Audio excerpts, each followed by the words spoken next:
نورین نے اپنے چھوٹے بچے کے لیے ایک ملازمہ رکھی۔ وہ ملازمہ اس بچے سے بہت پیار کرتی تھی۔ نورین ایک کمپنی میں جاب کرتی تھی۔ ایک بار گھر آئی تو ملازمہ بچے سمیت غائب تھی۔ نورین کے ہوش اڑ گئے، شوہر اسے برا بھلا کہنے لگا۔ 1 سال گزر گیا، ایک بار بچے کو ایک گاڑی میں جاتے دیکھا۔ نورین نے پیچھا کیا، گاڑی ایک بڑے گھر میں داخل ہوئی۔ جب نورین اندر گئی تو پیروں کے نیچے سے زمین نکل گئی۔ وہ ملازمہ: سکینہ، میں کام پر جا رہی ہوں، تم احمد کو نہلا دینا، اور ہاں، نہلانے کے بعد اسے دودھ بھی پلا دینا۔ میں دودھ فریج میں رکھ کر جا رہی ہوں، یہ نہ ہو کہ یہ ایسے ہی روتا رہے اور تم ٹی وی دیکھنے میں لگی رہو۔ میں نے اپنے 3 سالہ بیٹے احمد کے لیے ایک ملازمہ رکھی تھی، کیونکہ میں کام پر جاتی تھی اور اس طرح میں اپنے بیٹے کی دیکھ بھال اچھے طریقے سے نہیں کر سکتی تھی۔ شروع کے دنوں میں تو میں اسے اپنے ساتھ ہی کام پر لے جاتی تھی، مگر اب میرا سپروائزر مجھ سے ناراض ہوتا تھا اور کہتا تھا کہ میں بچے کو گھر چھوڑ کر آؤں۔ اسی لیے ہی میں نے اپنی ایک جاننے والے کے ذریعے سے سکینہ کو ملازمت پر رکھ لیا، کیونکہ میرے شوہر بھی تو جاب پر جاتے تھے۔ اگر وہ گھر پر ہوتے تو شاید میں احمد کو ان کے پاس چھوڑ جاتی، مگر ہم دونوں میاں بیوی ہی مصروف رہتے تھے۔ اس لیے ہی مجھے احمد کے لیے سارے دن کے لیے ایک ملازمہ چاہیے تھی، اور وہ ملازمہ بھی مجھے بہت جلدی مل گئی تھی۔ سکینہ فرش پر پوچھا لگانے کے ساتھ ساتھ ٹی وی بھی دیکھ رہی تھی۔ میرے کہتے ہی جلدی سے رخ دوسری طرف پھیر گئی اور جلدی جلدی پوچھا مارنے لگی۔ میں نے اسے کہا تھا کہ وہ احمد کو سنبھالنے کے ساتھ ساتھ میرے گھر کا کام بھی کر دیا کرے، اس طرح میں اسے زیادہ تنخواہ دوں گی۔ تو وہ بھی خوشی خوشی راضی ہو گئی، کیونکہ وہ ایک غریب عورت تھی اور اس کے 5 بچے تھے۔ وہ ہر وقت ہی اپنے بچوں کا رونا روتی رہتی تھی۔ اسے ہدایات دینے کے بعد اب میں گھر سے نکل آئی تھی، کیونکہ مجھے جلد سے جلد ہی کام پر پہنچنا تھا۔ میں شام کے 4 بجے گھر واپس آتی تھی اور میرے شوہر تو مجھ سے بھی بعد میں آتے تھے۔ سارا دن ہی میں کام میں مصروف رہی اور ایک بار بھی کال کر کے سکینہ سے احمد کی طبیعت کے بارے میں نہ پوچھا، کیونکہ اس کی طبیعت کچھ خراب تھی۔ 4 بجے جب میں کام ختم کر کے گھر گئی تو سکینہ احمد کو گود میں اٹھائے صحن میں ادھر سے ادھر پھر رہی تھی۔ یہ دیکھ کر تو میرے دل میں ٹھنڈک پڑ گئی تھی، کیونکہ میں بہت پریشان ہو رہی تھی کہ سکینہ اس کا خیال رکھ بھی رہی ہوگی یا نہیں۔ حالانکہ وہ بیچاری اس کا بڑا اچھا خیال رکھتی تھی، مگر میں تو ماں تھی اور میں ہر وقت ہی اپنے بچے کو لے کر بہت پریشان رہتی تھی۔ میں نے آتے ساتھ ہی سکینہ کی گود سے احمد کو لے لیا اور اس کے ماتھے پر بوسہ دینے لگی۔ سکینہ، تم ایسا کرو، میرے لیے چائے بنا دو، میں احمد کو سنبھال لیتی ہوں۔ میرے کہتے ساتھ ہی وہ کچن میں چلی گئی۔ 10 منٹ کے اندر ہی وہ چائے بنا کر واپس آ چکی تھی۔ اس ملازمہ نے تو میری زندگی ہی آسان کر دی تھی۔ وہ میرے گھر کے چھوٹے موٹے کام بھی سنبھال لیتی تھی، اور احمد کو تو اس نے مکمل طور پر ہی سنبھال لیا تھا۔ اب تو احمد میرے پاس بھی زیادہ دیر نہ چپ رہتا اور مجھے اسے سکینہ کے حوالے کرنا پڑتا۔ سکینہ نے مجھے چائے کا کپ تھما دیا اور خود احمد کو اٹھا لیا۔ وہ اب اسے گود میں اٹھائے صحن میں ادھر سے ادھر چکر کاٹ رہی تھی۔ شاید احمد اس کی گود کا عادی ہو گیا تھا، اور ویسے بھی وہ بیٹھے ہوئے بندے کے پاس بالکل بھی نہ آتا تھا۔ میں ہر وقت ہی سکینہ سے ناراض ہوتی رہتی کہ تم نے اسے اتنی بری عادت لگا دی ہے، کیونکہ میں تو اسے اٹھا کر ادھر سے ادھر نہ چل پاتی تھی، کیونکہ 1 سال پہلے کا ایکسیڈنٹ اب بھی کبھی کبھی میری ٹانگ پر حملہ کر دیتا تھا۔ 1 سال پہلے میں اپنے شوہر کے ساتھ شادی میں جا رہی تھی اور ہمارا ایکسیڈنٹ ہو گیا تھا۔ زیادہ نقصان تو نہ ہوا تھا، مگر میری ٹانگ بری طرح سے متاثر ہوئی تھی، لیکن پھر ڈاکٹروں نے علاج کیا تو میں بالکل ٹھیک ہو گئی۔ لیکن اب بھی کبھی کبھار میری ٹانگ پر اس ایکسیڈنٹ کا اثر ہونے لگتا تھا، اس لیے میں زیادہ چل پھر نہ سکتی تھی۔ رات ہو گئی تھی، مگر ابھی بھی سکینہ میرے گھر پر موجود تھی۔ میں نے اسے کہا کہ تم چلی جاؤ، اب میں سب کچھ سنبھال لوں گی، مگر وہ کہنے لگی کہ باجی نہیں، میں سارا کام ختم کر کے ہی جاؤں گی۔ وہ احمد کے کپڑے کو تہہ لگا رہی تھی، اس کا سارا سامان وہ اچھے سے سیٹ کر کے میرے گھر سے چلی گئی۔ اب میرے شوہر بھی گھر واپس آ چکے تھے۔ احمد تو سو چکا تھا، اس لیے ہی میں کچھ سکون میں تھی۔ کچھ دیر تو ہم دونوں میاں بیوی بیٹھے باتیں کرتے رہے، مگر میں بہت زیادہ تھک چکی تھی، اسی لیے ہی مجھے جلدی نیند آ گئی۔ لیکن آدھی رات کو احمد کے رونے کی وجہ سے میری آنکھ کھل گئی۔ احمد بلک بلک کر رو رہا تھا اور مجھے بہت زیادہ غصہ آ رہا تھا، کیونکہ ایک تو مجھے نیند آ رہی تھی اور صبح مجھے کام پر بھی جلدی جانا تھا۔ میں نے اپنے شوہر کو اٹھایا اور احمد کو ان کے حوالے کر دیا۔ وہ بیچارے بھی اسے تھام کر رہ گئے، کیونکہ وہ جانتے تھے کہ کل مجھے صبح جلدی کام پر جانا ہے۔ کام پر تو انہیں بھی جانا تھا، مگر پھر بھی انہوں نے کچھ نہ کہا۔ میرے شوہر مجھ سے بڑی محبت کرتے تھے اور ہم دونوں ہی اپنی زندگی میں بہت خوش تھے۔ میری شادی کے 1.5 سال بعد ہی اللہ تعالیٰ نے مجھے احمد سے نواز دیا تھا۔ صبح میری آنکھ ذرا دیر سے کھلی تھی، کیونکہ میں ساری رات بہت ڈسٹرب رہی تھی۔ حالانکہ میرے شوہر نے احمد کو سنبھال رکھا تھا، مگر پھر بھی احمد کے رونے کی آوازیں میرے کانوں میں گونج رہی تھیں، اس لیے ہی میں سو نہ پائی تھی۔ اٹھتے ساتھ ہی میں کچن میں آ گئی اور جلدی جلدی ناشتہ بنانے لگی، کیونکہ آج مجھے جلدی کام پر جانا تھا۔ ویسے تو سکینہ ہی ناشتہ بناتی تھی، مگر وہ ابھی تک نہ آئی تھی، کیونکہ اس کے آنے کا وقت ہی نہ ہوا تھا۔ میں ناشتہ کر رہی تھی کہ دروازے پر دستک ہوئی۔ میرے شوہر نے جا کر دروازہ کھولا تو باہر سکینہ کھڑی تھی۔ وہ اب گھر کے اندر آ چکی تھی اور آتے ساتھ ہی گھر کی صفائی میں لگ گئی تھی۔ میں سکینہ کو کام کرتا دیکھ دیکھ کر خوش ہو رہی تھی۔ اس کے آنے سے میری زندگی باغ و بہار ہو گئی تھی۔ پہلے تو میں گھر کے کاموں کی وجہ سے بہت زیادہ تھک جاتی تھی، کیونکہ مجھے ڈبل کام کرنا پڑتا تھا۔ پہلے میں صبح سویرے سارے گھر کا کام کرتی اور پھر احمد کو تیار کر کے اپنے ساتھ کام پر لے جاتی، مگر اب تو میں گھر کا زیادہ کام نہ کرتی تھی، کپڑے وغیرہ بھی سکینہ ہی دھوتی تھی۔ وہ ہر اتوار کو مشین لگاتی اور سارے ہفتے کے گندے کپڑے دھو دیتی۔ میرے شوہر نے احمد کو سکینہ کے حوالے کیا اور خود تیار ہونے کے لیے چلے گئے۔ میں بھی اسی وقت ہی گھر سے باہر نکل آئی، کیونکہ مجھے دیر ہو رہی تھی۔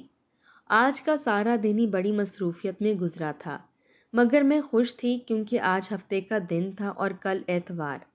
اتوار کو میں اور میرے شوہر دونوں ہی گھر پر ہوتے تھے اور میں اپنی نگرانی میں سکینہ سے سارے کام کروایا کرتی تھی۔ آج میں دفتر سے لیٹ گھر واپس گئی تھی، کیونکہ کام تو ختم ہونے کا نام ہی نہیں لے رہا تھا۔ جب میں گھر گئی تو سکینہ احمد کو کھانا کھلا رہی تھی۔ میرے شوہر بھی گھر واپس آ چکے تھے، وہ بھی کھانا کھا رہے تھے۔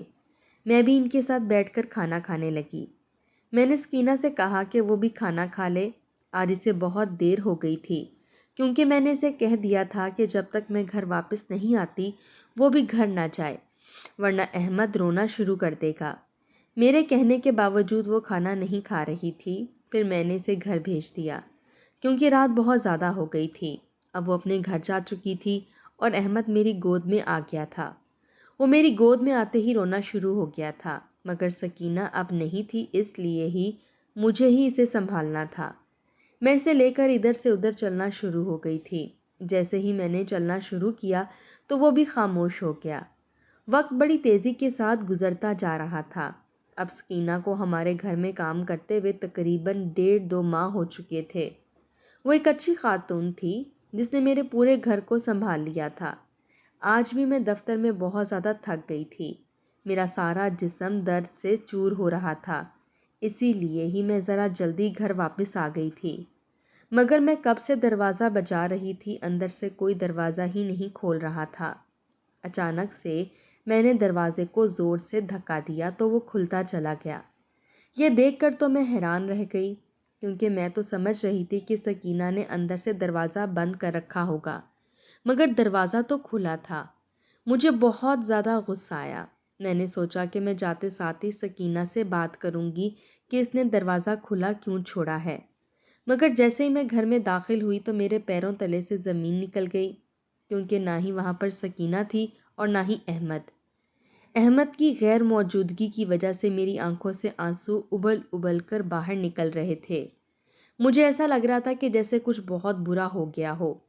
میرا دل زوروں سے دھڑکنے لگا۔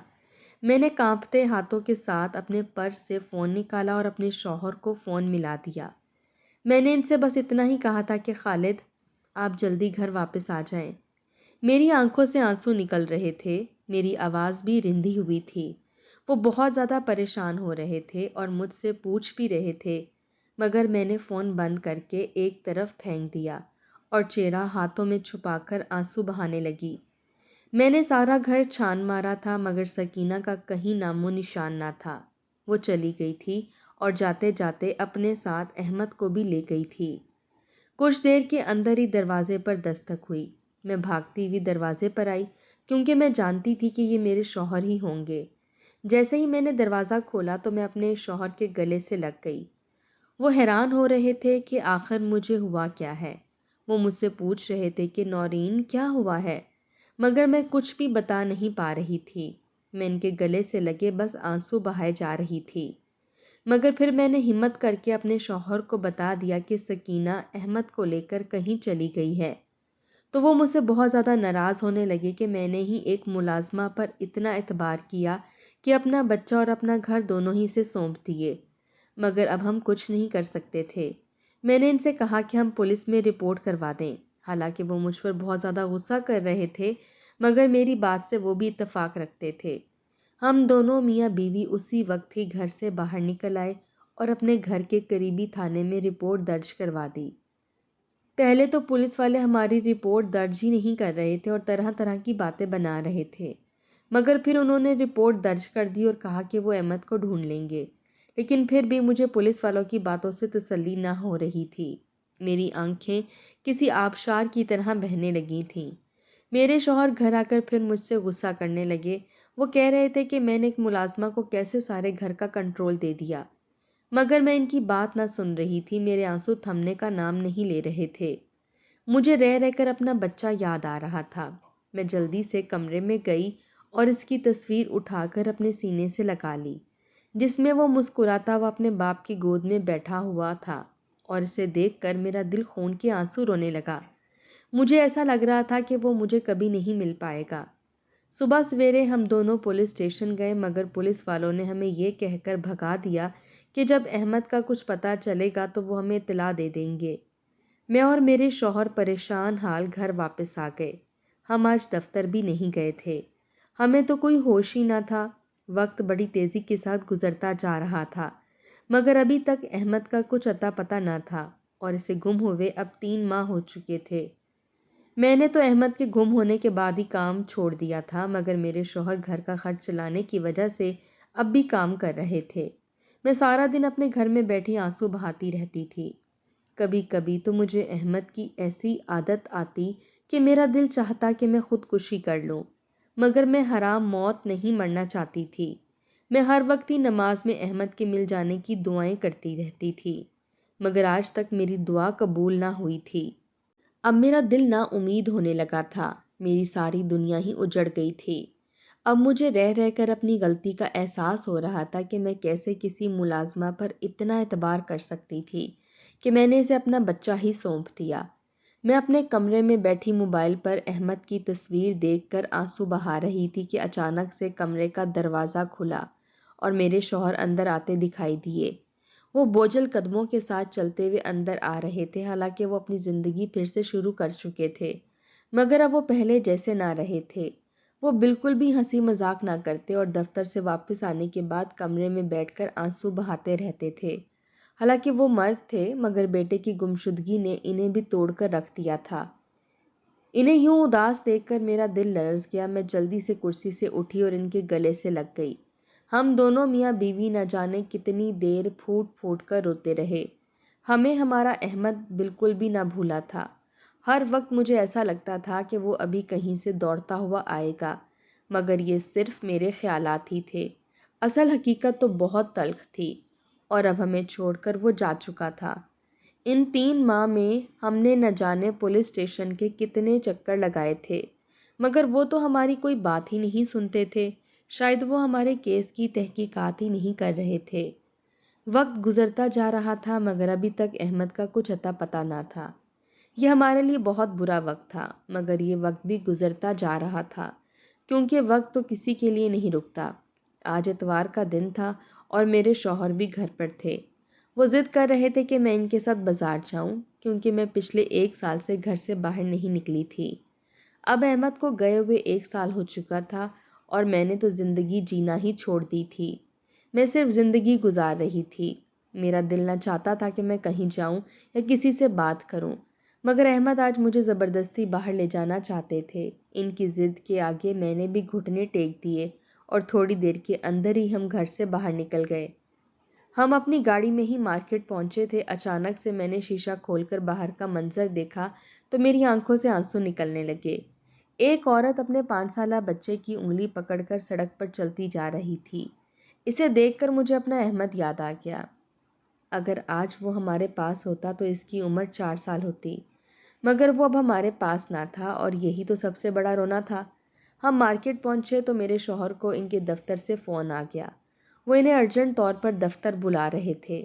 میرے شوہر نے مجھ سے معذرت کی اور مارکیٹ سے ہی دفتر چلے گئے۔